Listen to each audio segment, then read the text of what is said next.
bajo el título Venciendo las aflicciones. Venciendo las aflicciones. El texto está en Juan capítulo 16, Evangelio según San Juan capítulo 16, verso 33. Juan capítulo 16, verso 33. Venciendo las aflicciones. Gloria a Jesús. Alabado sea Dios. Juan capítulo 16, versículo 33. ¿Estamos ahí? Dice la palabra de Dios. Estas cosas os he hablado para que en mí tengáis paz. En el mundo tendréis aflicción, pero confiad, yo he vencido al mundo. Amén, amén. Estamos ante el discurso de despedida de Jesús ante los 11 apóstoles. Y digo los 11 porque uno de ellos, Judas Iscariote, había salido para consumar la traición a Cristo por 30 miserables monedas de plata. Y una vez que este traidor salió, entonces Jesús comienza a dar su discurso final ante los 11 discípulos restantes. El mundo de los discípulos, como lo conocían hasta ese entonces, estaba a punto de irse abajo. Porque Jesús les había dicho, pronto yo voy a ser entregado en manos de pecadores.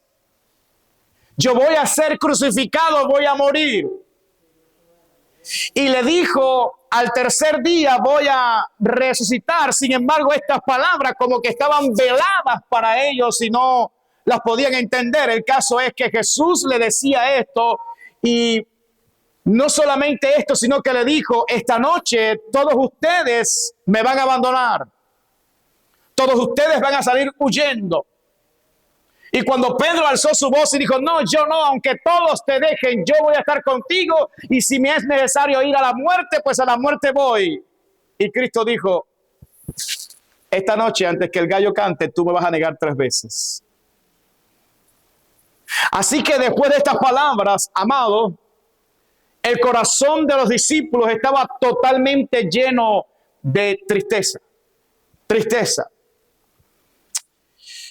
Por eso Jesús, como el buen pastor, ¿cuántos saben que Jesucristo es el buen pastor?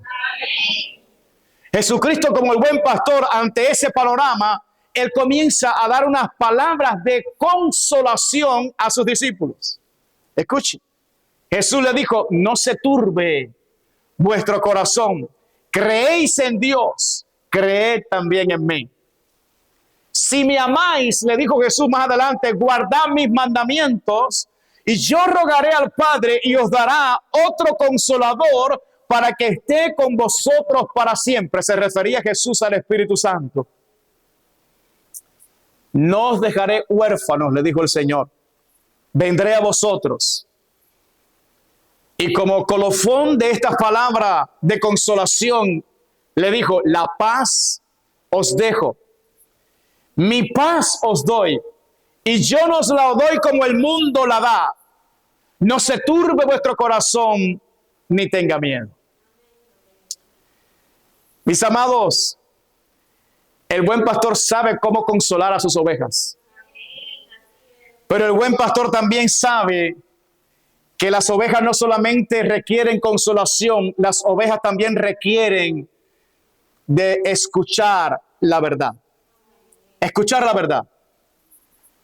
Es por eso que en este discurso de despedida, el Señor habló sobre realidades que sus discípulos iban a comenzar a experimentar.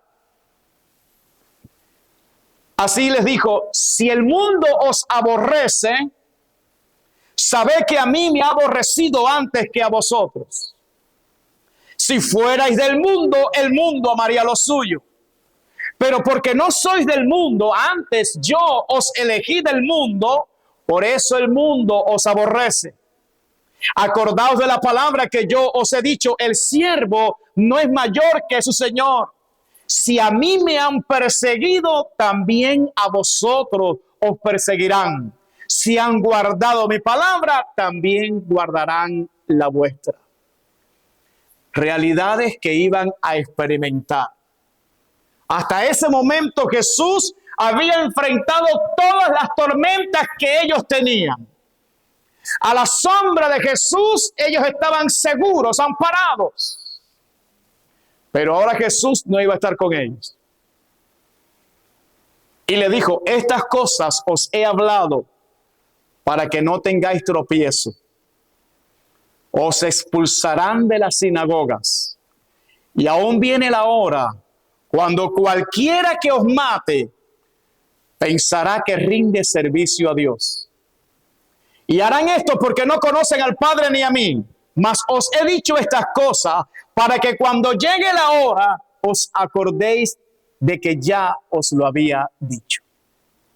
Así que Jesús comienza a decirle cosas que los discípulos no estaban acostumbrados. Ustedes van a comenzar a vivir una tormenta a partir de ahora.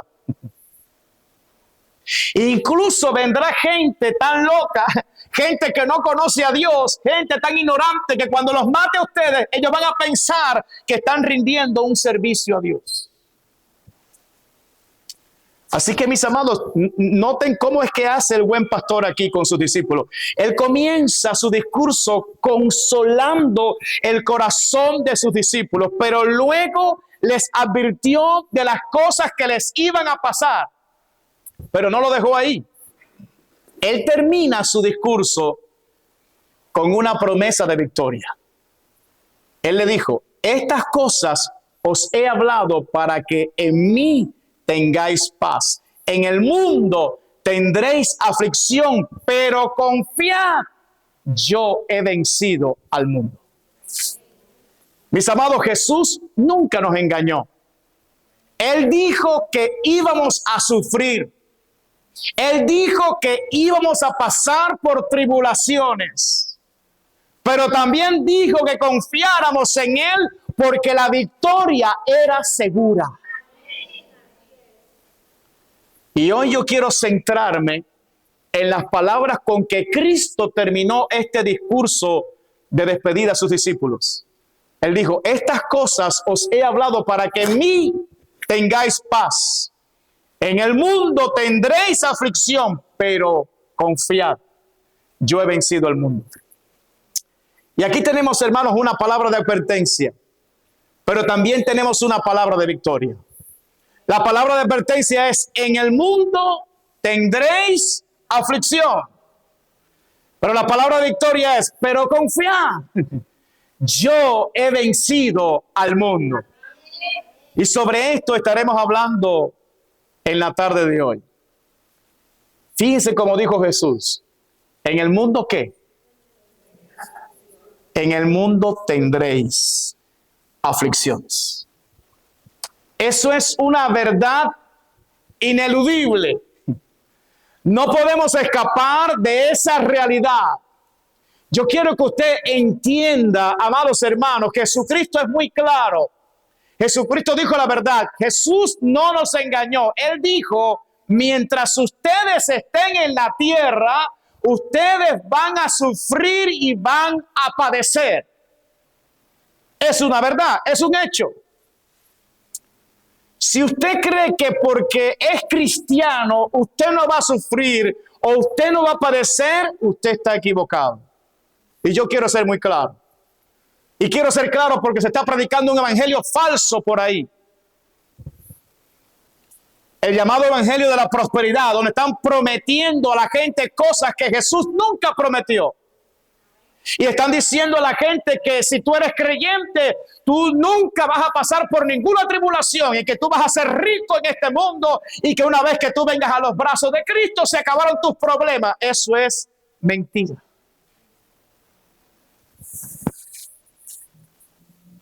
El único lugar donde usted y yo nunca sufriremos y nunca vamos a padecer tribulación es en el cielo.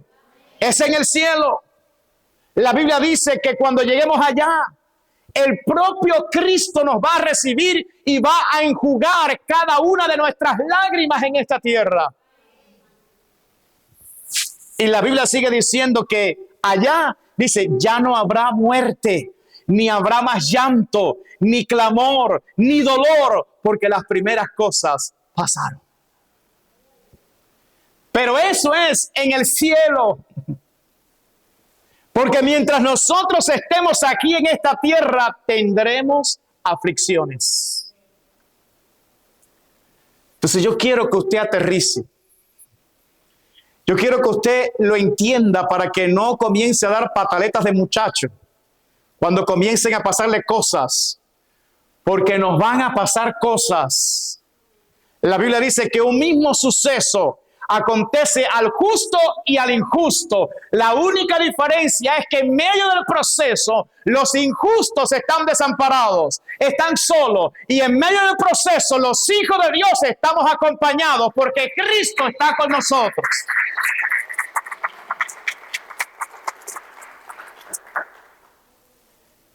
No solamente tendremos aflicciones, escuche, para que usted no se asuste. La gente viene a la iglesia y dice, ¿se acabaron mis problemas? No.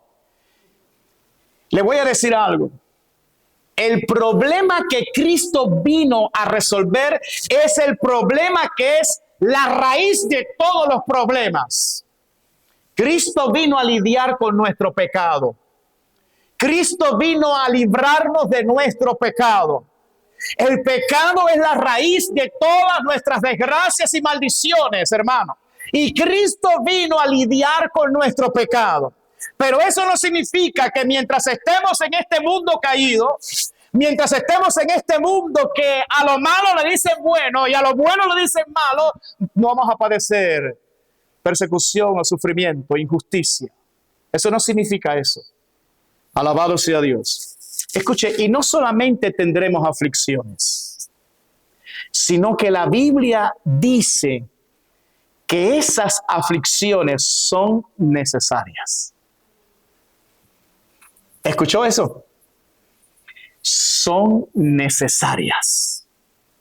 Escuche lo que Jesús le dijo a Ananías sobre el apóstol Pablo cuando estaba en Damasco 3 días sin ver. Después del encuentro con Jesús estaba ayunando Pablo y Dios le habla a un discípulo, Ananías, en Hechos capítulo 9, verso 15, y dice, el Señor le dijo, ve, porque instrumento escogido me es este, para llevar mi nombre en presencia de los gentiles y de reyes y de los hijos de Israel, porque yo le mostraré, dice Jesús, cuánto le es necesario padecer por mi nombre.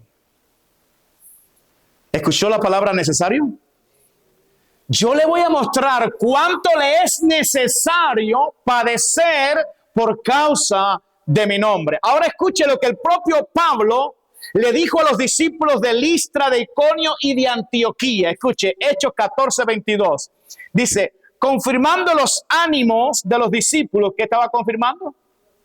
Los ánimos de los discípulos, exhortándoles a que permaneciesen en la fe y diciéndoles, es necesario, otra vez la palabrita, ¿verdad?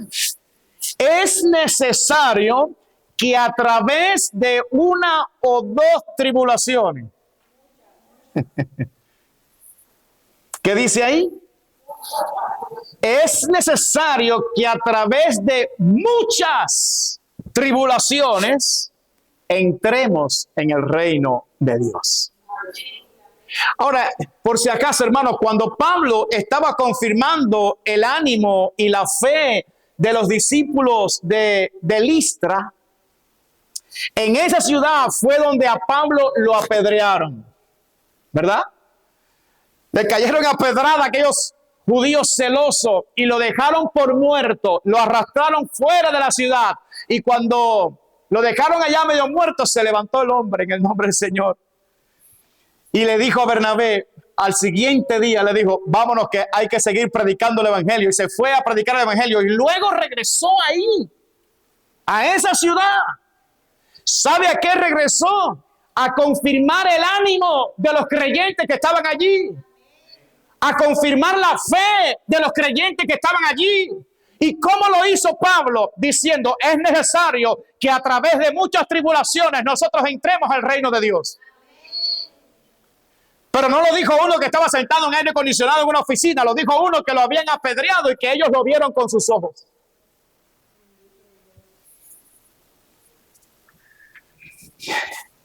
Escúchalo bien en esta tarde. Yo quiero que tú pases de grado, que tú madures. Escúchalo bien. Si tú eres un discípulo de Cristo, no solamente vas a sufrir, sino que es necesario que sufras. Es necesario que sufras, ¿ok? Pero antes de explicarte por qué es necesario padecer, primero quiero aclarar a qué tipo de sufrimiento se refiere el Señor. Mis amados, ¿a qué tipo de sufrimiento? Primera de Pedro, capítulo 4, verso 14. Yo quiero que ustedes escuchen. Esto es un mensaje para que usted madure, para que usted crezca. Quizás no haya mucha emoción, pero usted va a aprender hoy. Gloria a Dios. Primera de Pedro 4, 14 dice, si sois vituperados por el nombre de Cristo, sois bienaventurados, porque el glorioso Espíritu de Dios reposa sobre vosotros. Ciertamente de parte de ellos Él es blasfemado, pero por vosotros es glorificado. Así que ninguno de vosotros padezca como homicida, o ladrón, o malhechor, o por entremeterse en lo ajeno. Pero si alguno padece como cristiano, no se avergüence, sino glorifique a Dios por ello. El sufrimiento que te lleva a ser un bienaventurado es el que tú padeces por causa de Cristo. En ninguna manera el Señor se refiere al sufrimiento que trae el pecado, las malas decisiones o cualquier otra cosa que usted haga fuera de la voluntad de Dios. No. El sufrimiento al cual el Señor se refiere como necesario es aquel que tú padeces por ser cristiano. Escucha lo que dijo Pedro. Si sois vituperados por el nombre de Cristo, sois bienaventurados. Porque el glorioso Espíritu de Dios reposa sobre vosotros. Si se burlan de tu fe, ¿verdad? Que cuántos por ahí, eso sobran, hermano, los burladores. Ay, tú estás en la bobería esa. Y tú estás allí, muchacho, ese pastor está engordando a causa tuya. Si se burlan de tu fe, si te calumnian por la fe que tú profesas, si hablan mal de ti porque tú has confiado en Cristo, entonces tú eres un bienaventurado. Tú eres un dichoso. Tú eres feliz. Pero además, si te vituperan, significa, dice Pedro, que el glorioso Espíritu de Dios reposa en ti. Dios está contigo, en otras palabras. Y en el mundo espiritual los demonios saben que Dios está contigo porque Dios marca lo suyo. Dios sella con el Espíritu Santo lo suyo. Y en el mundo espiritual esa marca, de alguna manera los demonios lo ven. Y por eso mueven a su gente para traerte burla y para decirte cuántas cosas. Alabado sea Dios. Pero cuando eso pase, en vez de afligirte, en vez de avergonzarte, lo que tienes que hacer es gozarte y glorificar a Dios, porque eso significa que Dios está contigo. Ahora, si usted padece por causa de su pecado, entonces usted debería bajar la cabeza, avergonzarse y arrepentirse. Ese no es el sufrimiento que te lleva a la bienaventuranza. Eso te lleva a la perdición. Pero si tú padeces por causa de Cristo, no te avergüences. No te avergüences. Sino todo lo contrario, comienza a darle gloria a Dios. Gloria a Dios. Si el mundo comienza a burlarse de mí por causa de Cristo, significa que yo soy de Cristo. Que el Espíritu de Dios está conmigo. Dice Jesús, bienaventurados sois cuando por mi causa os vituperen y os persigan y digan toda clase de mal contra vosotros mintiendo. Escuche bien. Cuando hablen mal de ti mintiendo, gozaos y alegraos porque vuestro galardón es grande en los cielos, porque así persiguieron a los profetas que fueron antes de vosotros. En otras palabras, si comienzan a hablar mal de ti, a criticarte, a calumniarte y todo eso lo dicen mintiendo, entonces en vez de entristecerte, lo que tienes que hacer es glorificar a Dios y gozarte, porque ahora tú eres parte de una compañía de hombres de Dios que fueron perseguidos en el pasado. Asimismo persiguieron a los profetas, dice Dios. Es decir, que Dios nos está dando el honor de ser parte de una compañía gloriosa. De esa compañía donde está Elías, Eliseo, Isaías, Jeremías, Daniel, hombres de Dios. Dice, tú eres parte de esa compañía porque así mismo sufrieron ellos. Así que somos bienaventurados si sufrimos por causa de Cristo. Ahora, ¿por qué deberíamos darle gloria a Dios si sufrimos por causa de Cristo? Deberíamos darle gloria a Dios porque estamos siguiendo las mismas pisadas de Cristo. Recuerde las palabras del Señor. Él dijo, el siervo no es mayor que su Señor. Si a mí me han perseguido, dijo Cristo, también a vosotros os perseguirán. Si han guardado mi palabra, también guardarán la vuestra. Es decir, si no han recibido mi palabra, tampoco van a recibir la de usted. Así que cuando usted vaya a predicar el evangelio y toque ahí con tremendo gozo las puertas y la gente le rechace, en vez de entristecerse, glorifica a Dios por ello. Claro que uno sufre al ver a la gente que está perdida, al ver a la gente que no quiere aceptar la salvación que Dios le ha dado. Uno sufre porque ama. La Biblia dice, el amor es sufrido. Y uno sufre. Antes, cuando nosotros estábamos en el mundo, hermanos, nosotros no teníamos conciencia del pecado, ¿verdad? Y como dicen ahí coloquialmente, nos daba lo mismo 8 que 80. Y pecábamos y no nos importaba. Y a veces discutíamos con una persona y le decíamos 4 cosas y después decía, tenía que haberle dicho más. Así éramos todos nosotros, deleitándonos en el pecado. Pero una vez que Cristo nos salvó y nos encontró y nos hizo una nueva criatura, ahora decimos, ay Señor, perdóname, Padre. Y ahora vemos a la gente que anda en pecado y decimos, ay Señor, ten misericordia de la gente. Ahora comienzas a tener conciencia del pecado que antes tú hacías y te deleitabas. Por eso sufre. Por eso sufre. Mis amados, la Biblia dice que nuestra fe va a ser probada. Primera de Pedro capítulo 1, verso 6 dice la palabra, en lo cual vosotros os alegráis, aunque ahora. ¿Cuándo? Ahora, por un poco de tiempo, si es necesario, tengáis que ser afligidos en diversas pruebas, para que sometida a prueba vuestra fe, mucha más preciosa que el oro, el cual aunque perecedero se prueba con fuego, sea hallada en alabanza, gloria y honra cuando sea manifestado Jesucristo. Como creyente en Jesucristo, tu fe va a ser probada. Y fíjese el ejemplo que pone el apóstol Pedro. El oro, aunque es perecedero, hermano, se pasa por el fuego. ¿Por qué? Porque en el fuego, entonces, se le puede quitar a ese metal precioso todas las impurezas, todo lo que nos sirve, ¿verdad? Todo lo que estorba, de ahí para que sea puro. Ahí está el valor del oro, en la pureza. Alabado sea Dios.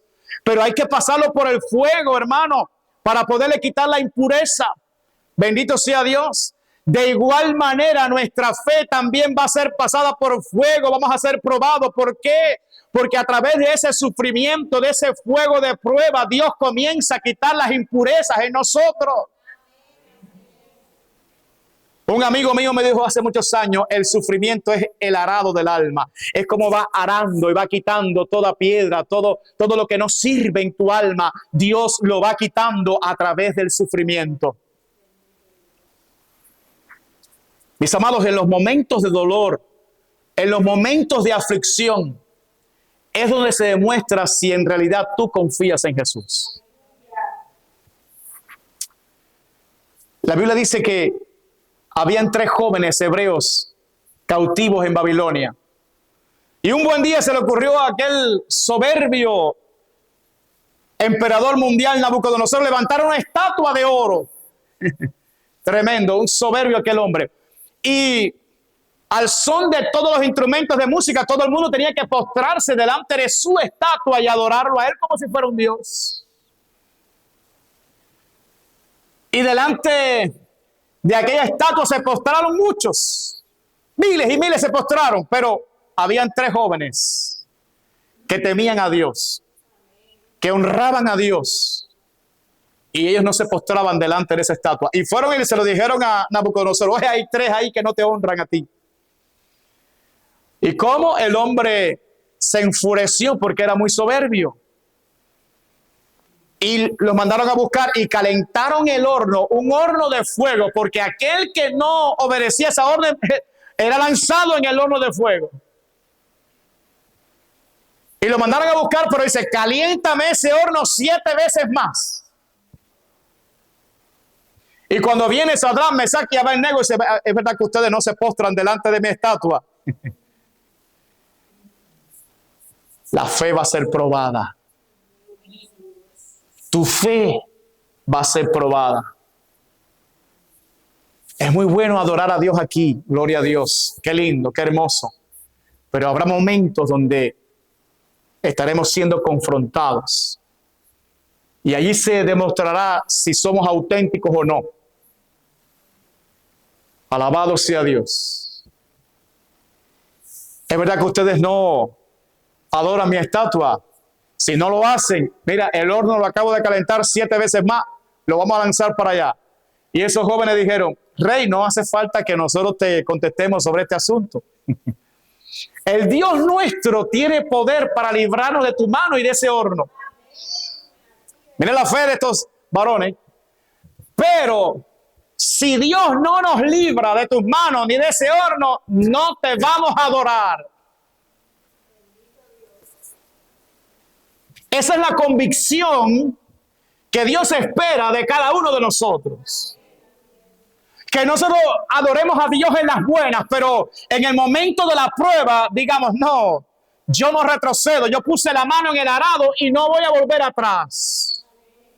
Tomé la decisión de confiar en Cristo. Cristo es mi dueño, Cristo es mi Salvador, Cristo es mi Señor, y no lo niego ni por ti ni por nadie. Los amarraron y los tiraron en el horno de fuego. Y dice que los soldados que tiraron a estos hermanos dentro del horno se quemaron, hermanos, porque era muy fuerte la llama.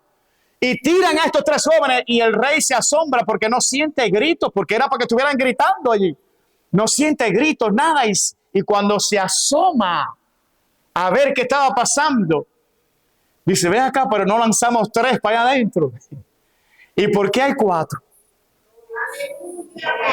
Y el cuarto es semejante al Hijo de los Dioses. En otras palabras, ¿quién era ese que estaba ahí?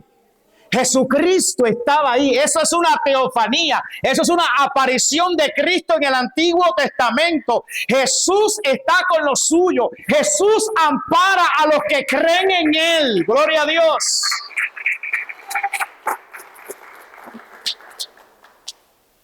Y dice: los tiramos amarrados, pues yo los veo sueltos.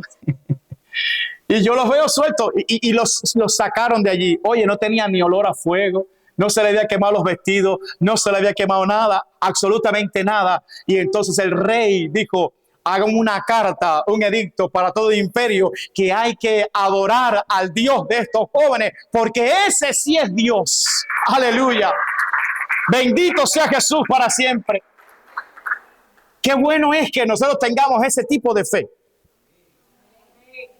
Me salve Dios o no, yo voy a seguir creyendo en Él. Me sane Dios o no, yo voy a seguir alabando a Dios. Tenga o no tenga, yo voy a seguir creyendo en el Señor. Porque mi fe no depende de lo que Dios me da, mi fe depende de lo que Dios es. Y Él es el único digno de gloria, de honra y de alabanza. Aleluya. Gloria a Dios.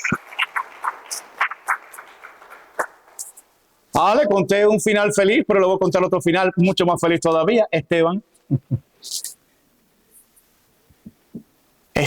aquellos judíos celosos no resistían la sabiduría y el poder que había en este hermano. Y él los confrontó, hermano. Dice que los dientes de esa gente le chirraban ahí tremendo contra Esteban, porque no podían resistir la sabiduría que había en él. Y fíjese lo que Dios hizo, amados hermanos, que mientras Esteban le estaba testificando acerca de la dureza del corazón de ellos y de la gloria de Cristo, dice que el rostro de Esteban era como un ángel. Y todos aquellos judíos vieron el rostro de Esteban y vieron el rostro de un ángel en Esteban. Pero hay gente que son malos, hermanos. Hay gente que ni con la evidencia delante de sus ojos creen en Dios. Y dice la Biblia que de repente Esteban dijo, veo los cielos abiertos y veo al Hijo del Hombre, es decir, a Jesucristo, sentado a la diestra del poder de Dios en las alturas. Dice que se tapaban los oídos esos judíos celosos, hermanos, y comenzaron a tirarle piedras, comenzaron a apedrear a Esteban.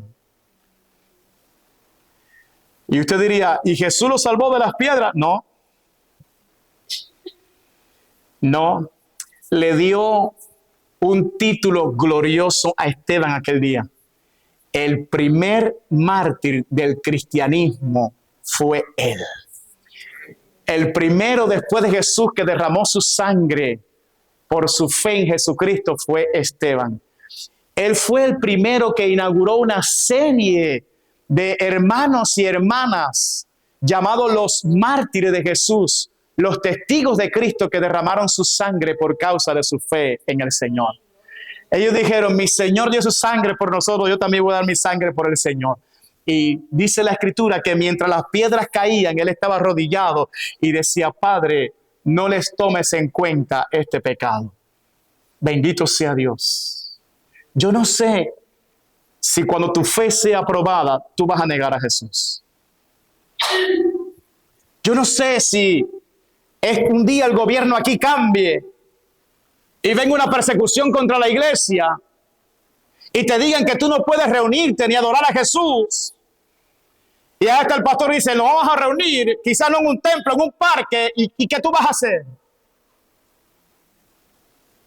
Y si te agarran con una Biblia, porque puede llegar ese tiempo aquí como lo es en China ahora, hermano, que ese gobierno comunista anti Dios que hay allí, si agarran a alguien con una Biblia, va preso.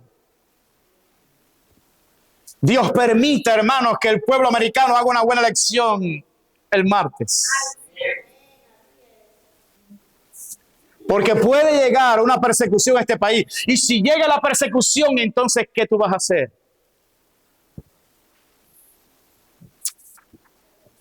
¿Qué tú vas a hacer si alguien que es muy cercano a ti en la iglesia te traiciona? ¿Te vas a ir de la iglesia? ¿Qué pasa si mañana tú pierdes el trabajo o pierdes la salud? ¿Vas a abandonar a Cristo? ¿Qué pasa si el pastor te aconseja o te corrige por tu bien? ¿Qué pasa? ¿Te vas a ir? ¿Qué pasa si te amenazan con llevarte a la cárcel por decir que la homosexualidad es pecado? ¿Vas a negar tu fe? ¿Vas a negar lo que dice la Biblia? Tu fe será probada. Cuando Cristo venga, se sabrá qué tipo de fe tuviste. Mis amados, el sufrimiento en el creyente es necesario porque hace que cultive en él virtudes cristianas muy necesarias como la paciencia, por ejemplo, el amor, la humildad. Santiago dijo, hermanos míos, escucha lo que dijo Santiago, dice, hermanos míos, tened por sumo gozo, oiga, el gozo más grande que se puede tener, tened por sumo gozo cuando os halléis en diversas pruebas, sabiendo que la prueba de vuestra fe produce paciencia. Se te rompió todo en la casa. Al mismo tiempo, te botaron del trabajo. Se te rompió el carro. Y todo al mismo tiempo. Porque esa es la estrategia del diablo. ¿Recuerdan al patriarca Job? Todo le vino en un solo día. Y el diablo no ha cambiado, así obra él. Todo en un solo día. La paciencia, hermano, no se compra en un supermercado. La paciencia no se adquiere en un curso de discipulado. Porque el pastor te diga, sé paciente. No. La paciencia viene cuando pasas muchas pruebas y aprendes a descansar y a esperar en el Señor. Ahí es que tú adquieres paciencia. Usted no va como aquel que era tan impaciente que decía, Señor, dame paciencia, pero ya. Usted no haga eso. No, después de muchas pruebas, después de muchas tribulaciones, usted aprende a descansar en el Señor y aprende, mis amados hermanos, a esperar la voluntad de Dios. Cuando tú llegas a ese punto, tú has adquirido paciencia. ¿Cuántos quieren paciencia? Amén. Ay, ay, ay, lo que viene para arriba ustedes es tremendo. Mis amados, nada prueba más tu amor por un hermano, sino cuando éste falla contra ti. Ahí es cuando se decide o se sabe si tú amas de verdad o no a ese hermano. La Biblia dice, mas Dios muestra su amor para con nosotros en que siendo aún pecadores, Cristo murió por nosotros. Es decir, mis amados, que Cristo mostró su amor, Dios mostró su amor cuando nosotros éramos pecadores, cuando nosotros éramos rebeldes a Dios, ya Dios había mostrado amor por nosotros. Entonces, si muchas veces tú y yo decepcionamos a Dios y sin embargo Dios nos amó, ¿qué vas a hacer con tu hermano cuando peque contra ti? ¿Lo vas a quitar de tu lista? ¿Lo vas a quitar de tu agenda? ¿Vas a decir cruz y raya? ¿Qué vas a hacer? El amor cubre multitud de ¿qué? De faltas. Ese es el verdadero amor, hermano. El amor cubre multitud de faltas.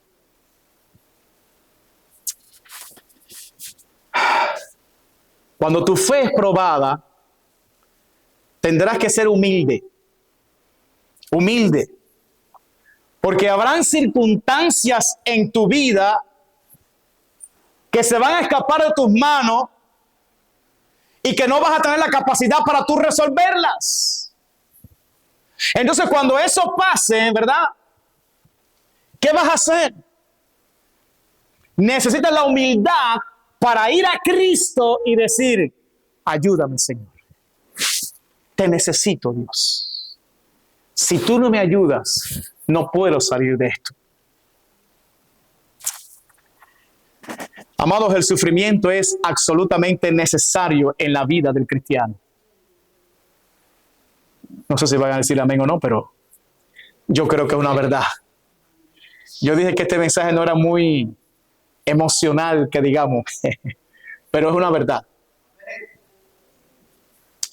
Y si el sufrimiento es inevitable, y si el sufrimiento es necesario en la vida del creyente, entonces nos preguntamos, ¿cómo debemos reaccionar ante el sufrimiento?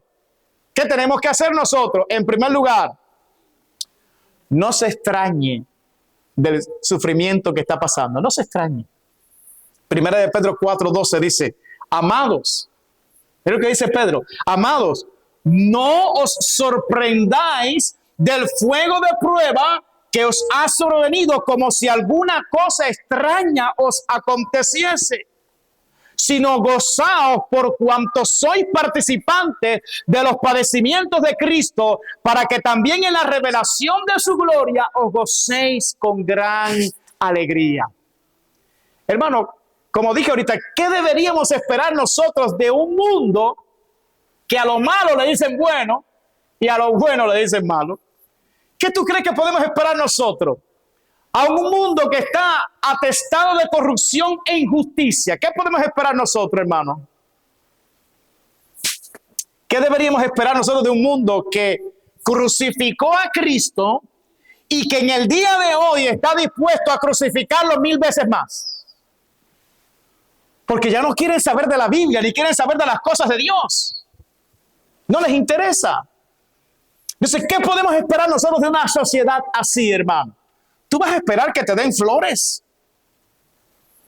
En lugar de sorprenderte, la Biblia dice, gózate, porque tú eres participante de los sufrimientos de Cristo en esta tierra. En segundo lugar, debemos soportar y resistir. ¿Qué tenemos que hacer? Soportar y resistir. Santiago 1:12 dice, bienaventurado el varón que soporta la tentación, porque cuando haya resistido la prueba, recibirá la corona de vida que Dios ha prometido para los que le aman. Hermano, el Señor espera que soportemos. El Señor espera que resistamos y que no tiremos la toalla. Yo no sé usted, pero no estoy dispuesto a tirar la toalla, hermano. ¿Sabe por qué? Porque mi Salvador fue obediente hasta la muerte y muerte de cruz. Porque Él no tiró la toalla por el camino. Porque Él me amó y llegó hasta el fin. Él me salvó y Él dio todo por mí. Por lo tanto, ahora estoy aquí y digo, heme aquí, Señor. No importa lo que venga. Tú dices que yo debo resistir. Porque si yo resisto la prueba ahora, tú dices que al final del camino hay una corona de vida que me está esperando. Alabado sea Dios. ¿Entiende, hermano? Hay una corona de vida. Tienes que alzar tus ojos y mirar el premio que está al final. Bendito sea Dios. En tercer lugar, ¿qué tenemos que hacer para enfrentar las pruebas? Sufrimiento. Debemos ser fieles, leales. Apocalipsis 2:10 dice, no temas en nada lo que vas a padecer. He aquí el diablo echará a algunos de vosotros en la cárcel para que seáis probados y tendréis tribulación por 10 días. Sé fiel hasta la muerte y yo te daré la corona de la vida. Sé fiel hasta el último segundo de tu vida en esta tierra, y cuando cierres los ojos aquí y los abras en la eternidad, te vas a encontrar con Jesús y una corona gloriosa. Sé fiel hasta la muerte. En cuarto lugar, mira el sufrimiento a la luz de la eternidad. Escuche, Pablo decía en Romanos capítulo 8, versículo 18. Escuche lo que decía Pablo. Pues tengo por cierto que las aflicciones del tiempo presente no son comparables con la gloria venidera que en nosotros ha de manifestarse. Esto no se compara con lo que yo voy a recibir al final cuando salga de aquí. Cuando tú miras la eternidad y tú miras todo lo que vas a recibir de parte del Señor, lo que tú sufres aquí es nada, es algo temporal, es por un momento, es por unos días. ¿Cuántos dicen amén? Mis amados, yo quiero decirle algunas cosas que vamos a recibir al final del camino. Y esto se lo reveló el Señor a 7 iglesias en Apocalipsis. Mire lo que el Señor le dijo al final de cada carta. Dice, el que tiene oído, Oiga lo que el Espíritu dice a las iglesias. Al que venciere, le daré a comer del árbol de la vida, el cual está en medio del paraíso de Dios. ¿Cuántos quieren comer de ese árbol? Al que venciere, dice. El que venciere no sufrirá daño de la segunda muerte. El que tiene oído, oiga lo que el Espíritu dice a las iglesias. Al que venciere, daré a comer del maná escondido y le daré una piedrecita blanca y en la piedrecita escrito un nombre nuevo, el cual ninguno conoce, sino aquel que lo recibe. Te van a dar un nombre. Un nombre nuevo. Te lo va a dar el Señor. Al final, allá. Al que venciere y guardare mis obras hasta el fin, yo le daré autoridad sobre las naciones y las regirá con vara de hierro y serán quebradas como vaso de alfarero, como yo también la he recibido de mi Padre, y le daré la estrella de la mañana. El que venciere será vestido de vestiduras blancas y no borraré su nombre del libro de la vida y confesaré su nombre delante de mi Padre y delante de sus ángeles. Qué honor que usted entre al cielo y Jesús mismo confiese tu nombre delante de Dios el Padre y los ángeles. Al que venciere, yo lo haré columna en el templo de mi Dios y nunca más saldrá de allí, y escribiré sobre él el nombre de mi Dios y el nombre de la ciudad de mi Dios, la nueva Jerusalén, la cual desciende del cielo de mi Dios, y mi nombre nuevo.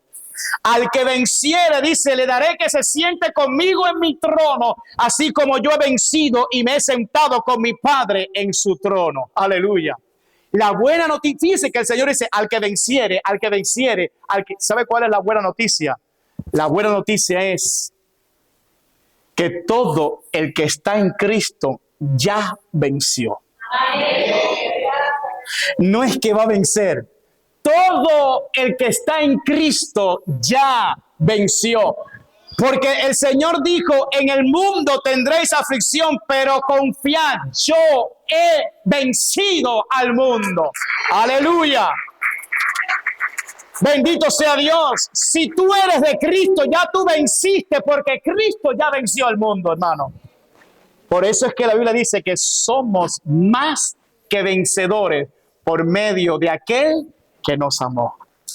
Eso quiere decir que todo lo que Cristo prometió que recibirían los vencedores, tú lo vas a recibir. Mis amados, Jesús nunca nos engañó. Él dijo que íbamos a sufrir. Él dijo que íbamos a padecer tribulaciones. Pero también dijo que si confiábamos en Él, íbamos a ser vencedores en todas las pruebas. Mis amados, Cristo venció este mundo. Eso quiere decir que Él venció todo aquello por lo cual tú puedas sufrir aquí. Ya Él lo venció. Hebreos 4:15 dice, porque no tenemos un sumo sacerdote que no pueda compadecerse de nuestras debilidades, sino uno que fue tentado en todo según nuestra semejanza, pero sin pecado. Acerquémonos pues confiadamente al trono de la gracia para alcanzar misericordia y hallar gracia para el oportuno socorro. Es decir, si tú eres cristiano, tú no estás abandonado, tú no estás solo, tú estás acompañado con aquel sumo sacerdote que sabe tus debilidades, que pasó por todo eso, pero que triunfó. Alabado sea Dios. Mis amados, Jesús venció lo que tú estás pasando ahora. Lo que tú estás atravesando ahora, Jesús dice, confía porque yo lo vencí.